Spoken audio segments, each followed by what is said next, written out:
Le droit, tout droit, parle celles et ceux qui le font, qui le défendent. Bonjour à toutes et à tous et bienvenue dans cette 17e émission de décryptage et d'analyse de certaines thématiques de droit. Une émission à retrouver une fois par mois en partenariat avec l'Ordre des avocats au barreau d'Épinal. Ce mois-ci, nous nous intéressons au droit des assurances.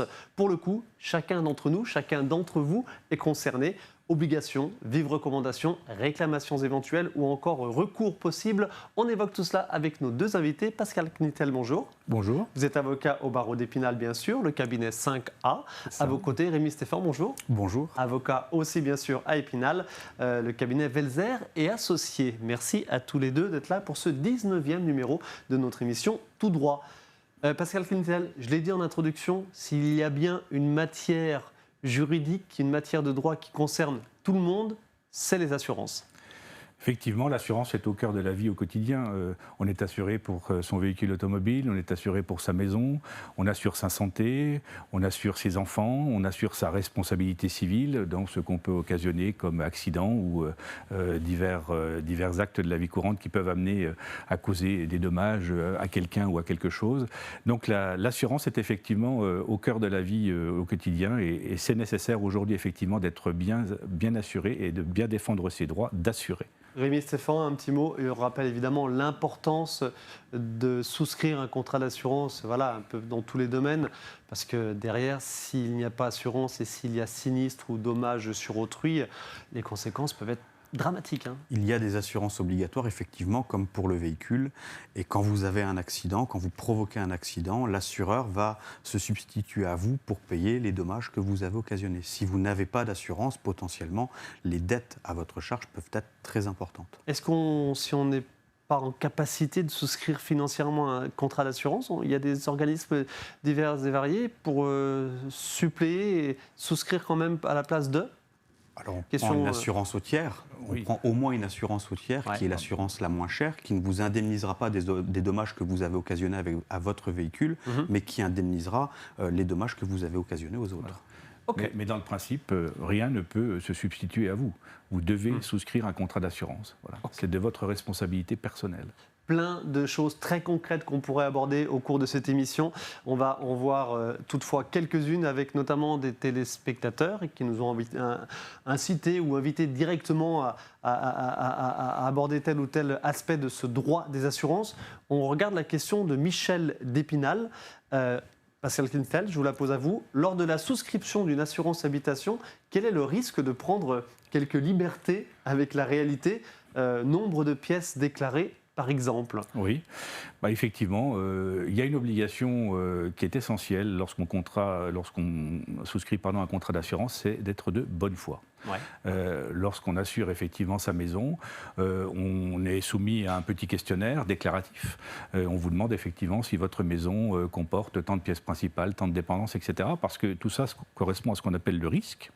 Et effectivement, on va assurer le risque en fonction de la description même du bien à assurer.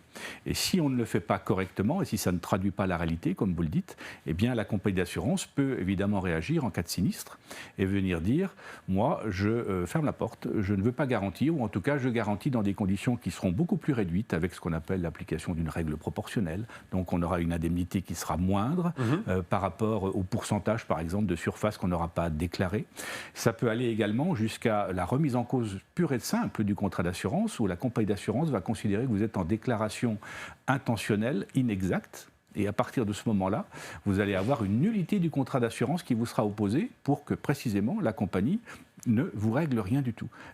C'est quelque chose de régulier, de fréquent dans les dossiers que vous avez... C'est quand même une sanction ultime. Ouais. Il faut vraiment démontrer, et je reviens à mon propos de départ, la mauvaise foi intentionnelle de l'assuré. La simple inexactitude peut permettre quand même de discuter avec la compagnie d'assurance. Mais une règle d'or, soyons fidèles à ce que l'on déclare. Voilà. Ok, donc pas de risque à prendre. Non. C'est un contentieux dont on observe qu'il est quand même assez important, oui. Parce que derrière, il y a des règles juridiques malgré tout qui protègent les assurés. Notamment, l'assureur doit pouvoir démontrer qu'il vous a posé des questions quand vous avez souscrit votre contrat, et on va regarder la manière dont l'assureur a posé les questions en fonction des réponses que vous avez apportées. Donc on a un contentieux qui est quand même important. Quand on est assuré, qu'on se voit opposer une difficulté liée au risque qu'on a déclaré, ça vaut quand même le coup de venir voir un avocat, parce qu'il y a des règles précises que l'assureur doit respecter pour opposer ces difficultés à l'indemnisation. Et ces règles, on arrive parfois à trouver des solutions respectueuses des droits de l'assuré aussi. Et pour être parfaitement transparent auprès de nos téléspectateurs, je me permets de préciser que Pascal Quintel, vous travaillez avec beaucoup de compagnies d'assurance au titre, au nom des compagnies d'assurance. Oui. Et Rémi Stéphane, vous avez pas mal de dossiers d'assurés justement. Donc vous vous retrouvez régulièrement au tribunal, évidemment, c'est quand ça va jusque-là. Mais évidemment, il faut parfois éviter autant que faire se peut. Rémi Stéphane, je reste avec vous. Martine de Dinozé, plusieurs mois après l'inondation de mon garage, que j'ai jugé peu grave, au moment T a priori, j'ai vu apparaître des taches d'humidité sur les murs, j'imagine par le bas, quand ça remonte. Puis-je encore saisir mon assureur ? Oui, bien sûr. Il faut saisir son assureur dès le plus tôt possible quand un dommage intervient. Même si là, plusieurs mois se sont écoulés, il faut quand même saisir cet assureur. L'assureur ne pourrait vous opposer ce qu'on appelle une déchéance de garantie parce que vous êtes en retard qu'à la condition de démontrer qu'il subit un préjudice. C'est-à-dire que votre retard lui a provoqué une aggravation des dommages, par exemple, que dans ce cas-là, l'assureur pourrait opposer une déchéance de garantie. Mais les choses en matière d'infiltration sont tellement complexes que ce sera à l'assureur de le démontrer. Donc, bien sûr, il faut faire la déclaration et garder à l'esprit qu'il vaut toujours mieux faire la déclaration le plus tôt possible. Mais n'y a-t-il pas une histoire de prescription, comme dans d'autres affaires ? La prescription en matière de droit des assurances est de 2 ans. 2 ans, oui. 2 ans. Voilà. 2 ans. Ah bah, pile poil, ok. Mais elle s'interrompt. Elle peut être interrompue par l'envoi d'une lettre recommandée. Donc, il suffit de faire une lettre recommandée à son assureur pour lui demander de payer et la prescription repart à 0. Ok. Mais si les 2 ans sont passés, on peut quand même tenter la chose ou c'est compliqué ? C'est un peu problématique, effectivement. Ça peut être compliqué. Parce que, effectivement, comme le dit mon confrère, on a une prescription qui court de 2 ans à compter du sinistre lui-même. Oui, voilà. Donc, mais avec des motifs, des causes interruptives qui sont notamment faire une lettre, etc. Donc pour Martine de Dinozé, on peut imaginer que ça peut être compliqué, mais peut-être dans une bonne relation avec son assureur, et selon aussi peut-être le type d'assurance. Et puis aussi de savoir réellement qu'est-ce qu'on entend par sinistre. Au départ, effectivement, là encore, elle est de bonne foi, et elle n'est pas professionnelle du bâtiment, elle estime qu'elle n'a pas grand-chose, et puis finalement, ça s'aggrave. Donc à ce moment-là, on va bien comprendre que cette pauvre femme, qui, encore une fois, n'est pas ni architecte ni maçon, n'a pas véritablement compris l'ampleur du sinistre, qui ne s'est révélé à elle dans toute son ampleur qu'ultérieurement. Et à ce moment-là, la compagnie d'assurance ne va pas vraiment pouvoir opposer quoi que ce soit. Elle fait une déclaration, elle a tout intérêt à faire une déclaration pour être garantie. Ne pas déclarer un sinistre, on ne comprend pas véritablement l'intérêt. Voilà, après... on a vu une photo qui illustre assez bien, j'ai envie de dire, même s'il n'y a pas beaucoup d'eau, au regard de la difficulté et du côté un petit peu sournois, bien sûr, de l'eau, vaut mieux déclarer tout de suite. Hein. Aussi, bien sûr. Voilà. Mais effectivement, c'est une précaution de toute façon. Précaution. Okay. Voilà. Allez, passons. Paul de Saulxures-sur-Moselotte, Pascal Quintel, on reste avec vous. Oui. Ma résidence secondaire a subi une coulée de boue il y a 2 ans. C'était là les 2 ans, pardon. Depuis, les expertises s'enchaînent. Je trouve que mon dossier n'avance pas. Est-ce normal ? Est-ce que c'est dû est-ce que c'est dû au fait que ce soit une résidence secondaire ? Est-ce que c'est dû à la nature du sinistre, par exemple une coulée de boue, où on peut imaginer que forcément il n'y a pas de... Non, évidemment, selon la caractéristique du sinistre, rechercher la cause pourra être plus ou moins compliqué. Mais de toute façon, un dossier, normalement, il doit avancer. Globalement, même si vous avez des expertises, au bout de 6 mois, on doit quand même normalement voir clair dans un sinistre. Hein. Alors, voir clair, c'est-à-dire, vous avez évoqué expertise, ça, évidemment. Voilà. Il n'y a pas de question précise, mais qui dit sinistre dit appel à des experts. Oui, généralement, lorsque l'enjeu est important, effectivement, lorsque l'indemnité consécutive au sinistre risque quand même d'être élevée, effectivement, votre compagnie d'assurance va dépêcher sur place chez vous un expert qui va rechercher... un expert, précisons les choses. De la compagnie d'assurance, mandaté par la compagnie d'assurance. Oui, mandaté, voilà, mais il y a ce qu'on appelle des cabinets d'expertise pour à peu près tout et n'importe quoi, si je peux me permettre de caricaturer. Mais les l'occurrence, compagnies quand même s'attachent le concours, si vous voulez, de cabinets qui sont spécialisés. Oui, bien sûr. Voilà. Donc vous allez avoir un expert qui va venir chez vous, qui va faire ce qu'on appelle d'abord une visite de reconnaissance, qui va chercher à comprendre la cause, qui va évidemment constater les dommages, qui va les chiffrer aussi, parce qu'après c'est un problème d'indemnité. Donc il faut bien effectivement que la compagnie d'assurance s'en remette à un avis technique et chiffré de son expert pour savoir effectivement quelle est l'enveloppe qu'elle va devoir vous régler. Bien sûr. Donc cet expert, effectivement, sa démarche, elle est incontournable. Et pourquoi ça peut prendre du temps ? Parce que déjà, l'expert, il faut qu'il travaille, il faut qu'il dépose un rapport, il faut qu'il le soumette à sa compagnie d'assurance qui va ensuite vous proposer une indemnité. Mais si vous avez un sinistre qui implique non seulement vous, mais éventuellement un responsable de ce sinistre que vous avez subi, mais si par exemple c'est un incendie que vous subissez et qui intervient par communication d'un incendie chez votre voisin, c'est votre voisin qui finalement va être responsable de votre sinistre. Donc sa compagnie d'assurance. Et donc votre compagnie d'assurance va vouloir avoir un recours contre le véritable responsable et son assureur. Et évidemment, là, on est avec un double jeu d'expertise, si vous voulez. Ça peut retarder un peu les choses. La coulée de boue, il y a 2 ans, pardon, mais y a-t-il un délai maximum d'études où, à bout d'un moment, si on commence à trouver ça un petit peu longuet, c'est pas normal ? Non, il n'y a pas de délai.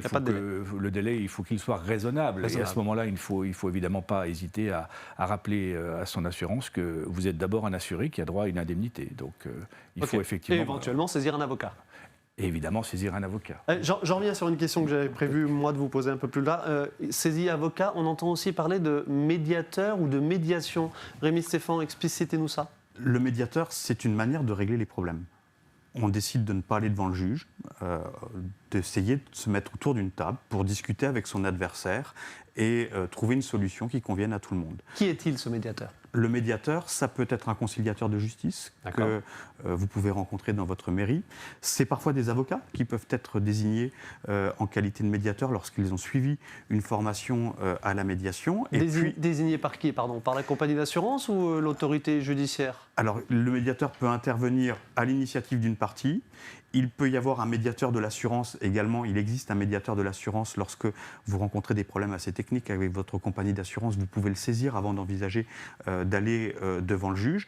Il peut être également désigné par le juge dans le cadre d'un procès, le juge estimant que ce procès peut se terminer par un accord amiable et proposant aux parties ne serait-ce que de rencontrer une médiation, de rencontrer un médiateur pour essayer de mettre les problèmes sur la table et de se dire comment on fait pour en sortir amiablement. D'accord. Vous avez parlé du médiateur de l'assurance. Alors, de quoi parle-t-on ? Est-ce que le médiateur de la compagnie d'assurance ou c'est une entité extérieure Le médiateur de l'assurance, c'est qui, c'est quoi ? Le médiateur de l'assurance, c'est un organisme indépendant qui chapeaute toutes les compagnies d'assurance et les assurés peuvent avoir recours à ce médiateur avant d'envisager un procès, lorsqu'ils veulent essayer de trouver une solution amiable avec leur assureur. J'imagine que c'est dans des dossiers compliqués où il y a des enjeux importants ? Dont l'enjeu est lourd, oui. D'accord. Financièrement parlant ? Financièrement parlant, mais aussi éventuellement avec une interprétation d'un contrat ou d'une clause d'un contrat qui déterminera l'indemnisation, qui pose vraiment problème et qui juridiquement peut être quand même une question soumise à l'arbitrage en quelque sorte ou à la médiation de cet organisme national qui effectivement est indépendant et qui chapeaute l'ensemble du contentieux des assurances. Ok, bon, c'est vrai qu'on en entend parler de temps en temps, le médiateur de l'assurance. Voilà, on a explicité un petit peu de quoi il s'agit. Rémi Stéphan, je reviens à vous. Bastien de Mirecourt, ça revient un peu à ce qu'on vient d'évoquer. J'ai été victime d'un cambriolage et je ne suis pas satisfait de l'indemnisation proposée par mon assureur. Que dois-je faire ? Venir voir un avocat. Venir voir un avocat parce que les contrats d'assurance sont... vous avez des conditions particulières, ça tout le monde les connaît, c'est votre assureur qui vous les envoie tous les ans en vous rappelant quelles sont les garanties que vous avez souscrites. Notamment le volume de biens déclarés, et donc jamais l'assurance n'ira au-delà du montant qui est marqué dans le contrat, on est d'accord. Effectivement, mais vous avez aussi des conditions générales qui vont donner un certain nombre de définitions, de modalités d'indemnisation. Et le professionnel du droit, qui est l'avocat, va pouvoir vous aider à faire valoir vos droits en fonction de ces conditions générales.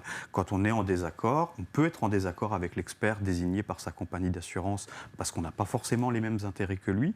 On va pouvoir recourir à des expertises judiciaires pour pouvoir remettre en cause ce que la compagnie vous a opposé comme difficulté au départ. Alors, expertise judiciaire ou contre-expertise, enfin, ça peut aller, ça peut être dans les deux sens. C'est pareil, ça peut prendre du temps. Alors parfois, ça va être une contre-expertise amiable. La compagnie va accepter.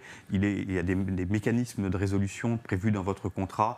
Vous allez pouvoir désigner un expert. La compagnie désigne le sien. Ils vont choisir un troisième expert pour départager la position des uns et des autres. Et puis parfois, ça va être le tribunal. On va devant le président du tribunal. On lui demande de désigner un expert judiciaire parce qu'on n'est pas d'accord avec l'avis que le premier expert désigné par la compagnie a pu donner. Et on a des dossiers dans lesquels l'expert judiciaire va confirmer ce qu'a dit l'expert de l'assurance, mais on a aussi des dossiers dans lesquels l'expert judiciaire va avoir des conclusions radicalement différentes. Donc il ne faut pas se décourager quand on a une compagnie d'assurance qui vous oppose une difficulté. Il faut aller au bout des choses et regarder parce que parfois on arrive à faire des belles choses. Et ne pas avoir d'appréhension quelconque. Non. Mais je voulais juste compléter pour dire qu'effectivement, une proposition d'assurance, tant que c'est une proposition et qu'elle n'est pas acceptée, on peut discuter.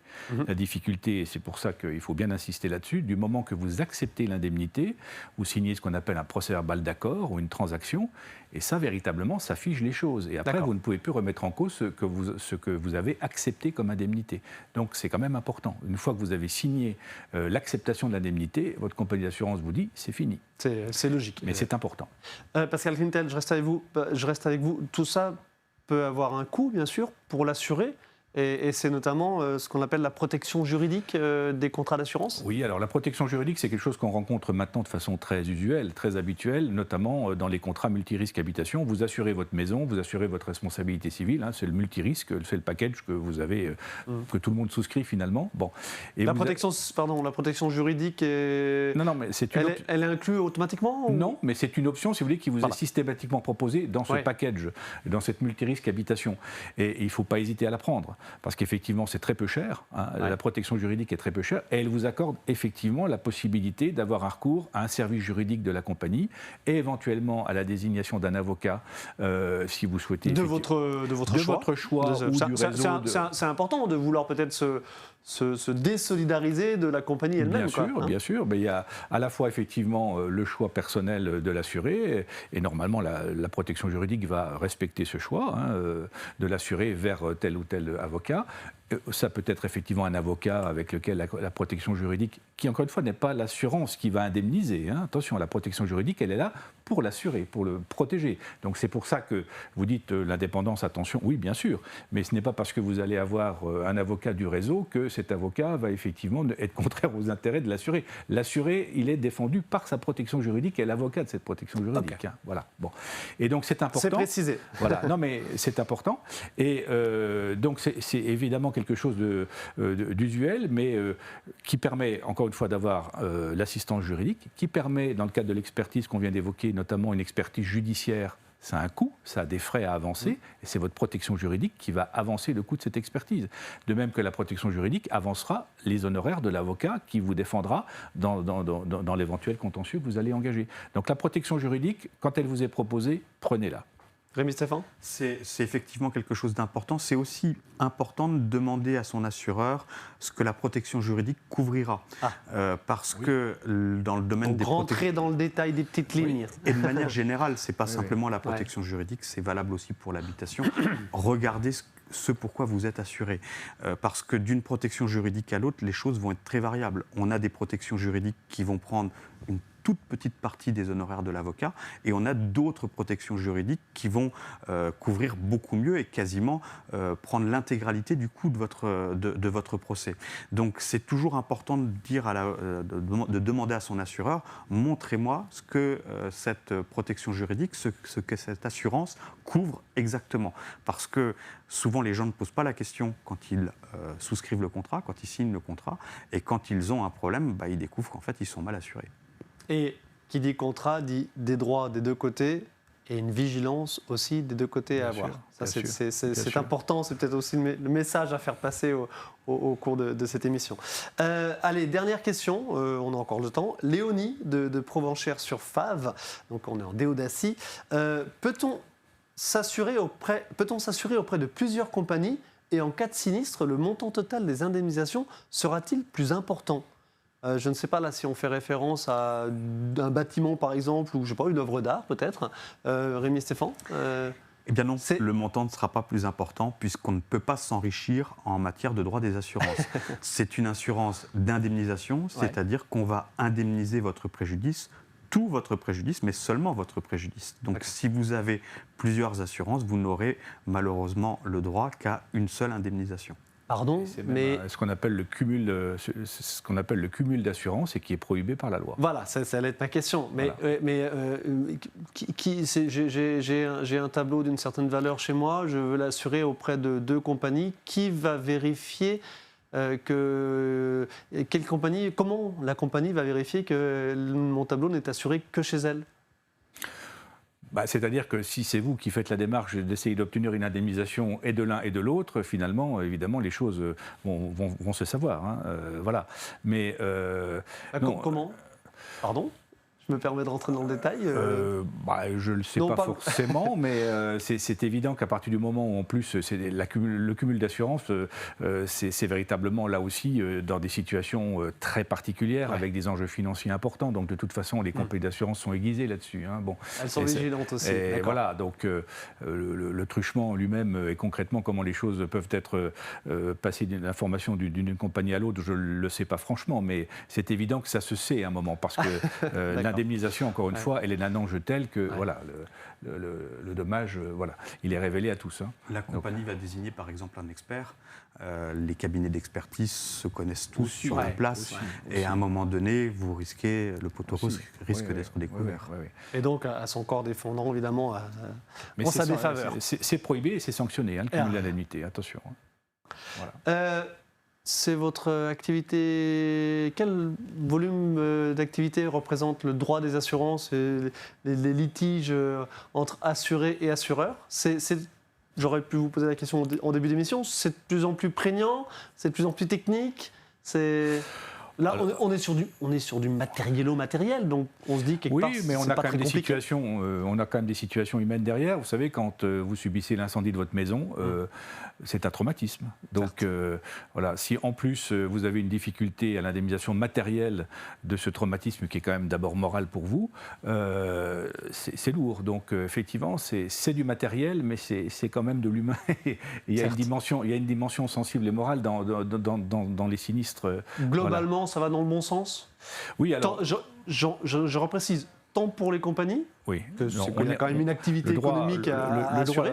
Oui, le droit de l'assurance, comme toutes les disciplines de droit d'ailleurs, a tendance à se complexifier, mais c'est quand même, à mon avis, comme vous le dites, dans le bon sens, parce qu'on a quand même posé des cadres plus protecteurs depuis quelques décennies, notamment à l'égard de victimes d'accidents. On a vu il y a 40 ou 50 ans des indemnisations qui étaient finalement relativement réduites, qui étaient acceptées par des assurés qui ne se faisaient pas forcément bien défendre. Et les compagnies d'assurance, effectivement, qui ne sont pas des philanthropes, payaient des indemnités qui n'étaient pas forcément extraordinaires. Et aujourd'hui, on a effectivement un cadre juridique beaucoup plus protecteur. Lorsqu'on vous fait une offre d'indemnisation d'un préjudice corporel, vous avez un délai de rétractation, vous avez un délai de réflexion. Donc vous avez quand même la possibilité, évidemment, de consulter un avocat, etc. Mais on a aujourd'hui des règles qui sont posées et qui font que le droit des assurances est, j'allais dire, bien appliqué, même si, encore une fois, il se complexifie et qu'il faut lire les contrats, comme le disait mon confrère, parce qu'il y a des clauses qui peuvent vous être défavorables dans des contrats, il faut être vigilant, mais en même temps, les clauses créent le cadre juridique protecteur aussi. Hein, voilà. Donc, mais Stéphane, vous confirmez, vous qui travaillez surtout avec des assurés. Les assurés, je pense que ce qui est primordial, c'est qu'à partir du moment où il y a un certain enjeu financier, parce que vous avez été victime d'un accident de la route et que vous vous retrouvez handicapé, à partir du moment où vous avez votre maison qui est détruite par un incendie, avant d'accepter quoi que ce soit de la compagnie d'assurance, c'est de s'entourer de conseils d'un professionnel. Parce qu'on a parfois des gens qui poussent la porte de nos bureaux une fois qu'ils ont accepté la proposition d'indemnisation, et comme le disait le bâtonnier Knitel, après c'est trop tard. C'est trop tard. On ne peut plus rien faire. Donc avant d'accepter quoi que ce soit, poser la question à un avocat, ça ne prend pas beaucoup de temps et ça peut parfois apporter des solutions qui sont importantes. Et quand votre compagnie d'assurance vous dit non, là je ne garantirai pas, je ne donnerai pas d'indemnité pour telle et telle raison, poussez la porte d'un cabinet d'avocat, il y a des consultations gratuites, il y a des choses qui existent, qui permettent parfois d'obtenir des indemnités, alors qu'initialement, on vous avait dit vous n'avez le droit à rien. Et donc, le droit à l'information et le fait de chercher à obtenir des informations est tout à fait légitime, et notamment auprès de sa compagnie d'assurance. Et c'est du gagnant-gagnant généralement. C'est primordial à mon sens. Tout bien. Messieurs, avec quand même une courroie de transmission qui est importante, et il faut le rappeler, c'est que vous avez un agent général qui est souvent celui que vous avez consulté, vers qui vous êtes allé pour souscrire le contrat. Et cet agent général, il sait que pour vous, c'est important l'assurance qu'il vous a fait souscrire. Donc, vous êtes un de ses clients. Et donc, l'agent général est aussi quand même un intermédiaire important entre vous-même, assuré, et la compagnie d'assurance. Donc, il ne faut pas non plus hésiter à faire confiance à son agent général qui peut répercuter les choses. Et ça me permet d'évoquer quelque chose qu'on a évoqué juste avant l'émission, c'est que ces dernières années, a priori, il y a des compagnies d'assurance avec des sièges sociaux à l'étranger. Attention, parce qu'une compagnie d'assurance qui fait faillite en cas de sinistre, ça peut être compliqué. Même s'il y a le fonds, il y a des fonds divers, des fonds de soutien, mais ça peut être très compliqué. Oui, une compagnie d'assurance qui fait faillite, a priori, vous êtes privé d'une indemnité. Il n'y a pas grande alternative. Allez, on arrête là. On aurait encore plein de choses à dire très concrètes, mais on va s'arrêter là. Merci beaucoup, messieurs. À bientôt pour une prochaine émission, peut-être sur le droit des assurances, avec des choses très concrètes, comme on a pu l'évoquer au cours de cette émission. Bonne continuation. Merci. Au revoir. Merci à vous de votre attention. On se retrouve la semaine prochaine pour une nouvelle émission.